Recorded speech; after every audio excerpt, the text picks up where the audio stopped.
Hi అండి, welcome to my channel Sita daily vlog. అందరూ ఎలా ఉన్నారండి? బాగున్నారా? ఈరోజు నేను వైట్ సాస్ మైక్రోని పాస్తా చేస్తున్నానండి. మైక్రోని చిన్న సైజు తీసుకున్నాను నేను. ఇది ఒక కప్పు తీసుకున్నా కదా, 4 కప్పుల నీళ్ళు ఒక గిన్నెలో పోసుకున్నాను. ఇప్పుడు స్టవ్ వెలిగించి స్టవ్ మీద పెడతాం. ఇప్పుడు ఈ నీళ్ళల్లో ఒక హాఫ్ స్పూను ఉప్పు వేసుకుందాం. ఒక హాఫ్ స్పూను ఉప్పు, అలాగే ఒక హాఫ్ స్పూను నూనె వేసి ఈ నీళ్ళు బాగా మరిగాక అప్పుడు మైక్రోని వేద్దాం. నీళ్ళు అలా మరుగుతున్నప్పుడు మైక్రోని వేసేసుకుందాం. దీన్ని కొంచెం గంట పెట్టి కలుపుకుంటా చూసుకోవాలి. ఆ ఉడికేలోపు నేను ఒక 2 క్యాప్సికమ్ వేస్తున్నా. మీ దగ్గర రంగు క్యాప్సికాలు ఉంటే అవి వేసుకోండి, ఎర్రదే పచ్చదే అవి కూడా వేసుకోండి. నా దగ్గర గ్రీన్ కలర్ ఉంది, అదొకటే వేస్తున్నా. వాటిని ఇలా కట్ చేసుకోవాలి. అలాగే ఉల్లిపాయ కూడా కొంచెం పెద్ద కట్ చేసుకోవాలి. ఇలాగా సగం వేసుకుంటే సరిపోతుంది. మళ్ళీ అందులోకి 4 ఎల్లిపాయలు ఇలా పొట్టి తీసి పెట్టుకొని వీటిని కూడా సన్నగా కట్ చేసుకొని పెట్టుకోవాలి. సరే, ఉడికిపోయినాయి. చాకుతో ఇలా స్మూత్గా దిగితే ఉడికినట్టే అండి. దిగిపోయింది నా చాకు. కాకపోతే చేతితో చూసుకోవాలి. కాలుతుంది కదా, ఇలా చూసారా మెత్తగా అయిపోయింది.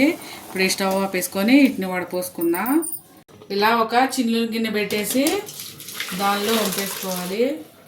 వంపేసుకొని ఇప్పుడు వీటి మీద కొంచెం చల్లటి నీళ్ళు పోసుకుంటే మెత్తగా అయిపోకుండా ఉంటుంది, ఒకదానికొకటి అతుక్కోకుండా. ఇప్పుడు ఈ చల్లారేలోపు ఆ కాయలు మనం కోసుకున్నాం కదా, క్యాప్సికమ్ ఉల్లిపాయ ఫ్రై చేసుకుందాం.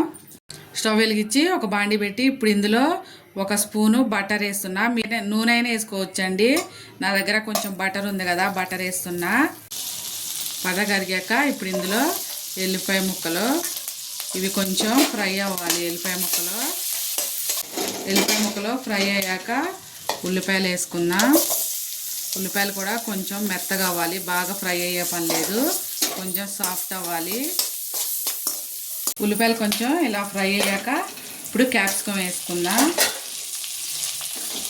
క్యాప్సికమ్ కొంచెం కలిపి ఇప్పుడు ఇందులో ఒక హాఫ్ స్పూన్ ఉప్పు, కొంచెమే వేస్తున్నా ఉప్పు. ఇప్పుడు ఇందులో ఒక హాఫ్ స్పూను మిరియాల పొడి వేస్తున్నా. ఒక్క నిమిషం ఉంచేసి వీటిని తీసేసుకోవటమే.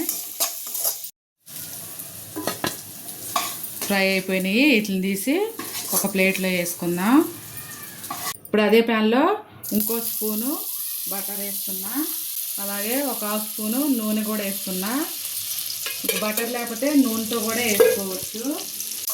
బటర్ మెల్ట్ అయ్యాక ఇప్పుడు నేను 2 స్పూన్ల మైదా పిండి వేస్తున్నా. మైదా పిండి ఎక్కువ అయితే పాలు ఎక్కువ పడతాయండి, చిక్కదనం ఎక్కువ అవుతుంది కదా. ఇప్పుడు మైదా పిండి దీనిలో బాగా ఫ్రై చేసుకోవాలి. 2 స్పూన్లు వేసాను నేను మైదా పిండి ఇలా మంచిగా ఫ్రై అయిపోయాక ఇప్పుడు ఇందులో 1 కప్పు మైక్రోనీకి 2 కప్పులు వేస్తున్నా అండి. పాలు కొంచెం వేసుకొని కలుపుకోవాలి. ఫస్ట్ కొంచెం వేసుకొని ముద్దలు లేకుండా మంచిగా కలుపుకోవాలి.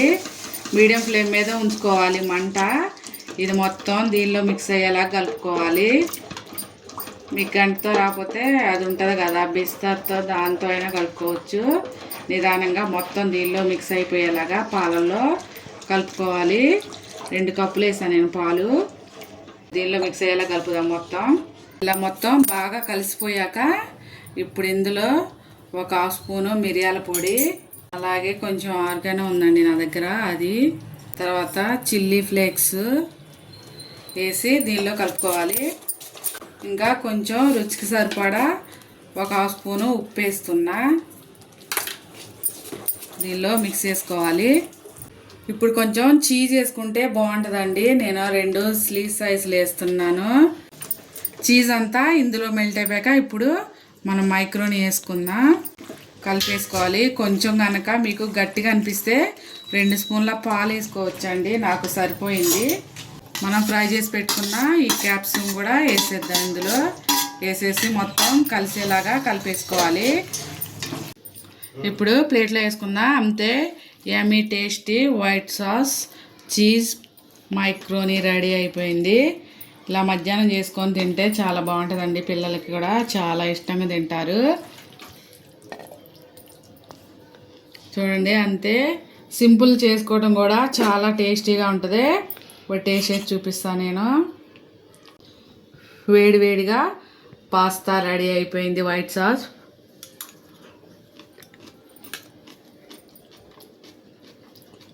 చాలా బాగుంది, చీజీగా మంచి టేస్ట్గా ఉంది. మీరు కూడా ఒకసారి ట్రై చేయండి. ఇవాళకి నా వీడియో ఇంతేనండి. నా వీడియో నచ్చితే ప్లీజ్ ఒక లైక్ చేయండి, నా ఛానల్ని సబ్స్క్రైబ్ చేసుకోండి ఫ్రెండ్స్. నిజంగా ఒకసారి ట్రై చేయండి, పిల్లలకి చాలా బాగా నచ్చుతుంది. చాలా బాగుంది. ఉంటా, బాయ్.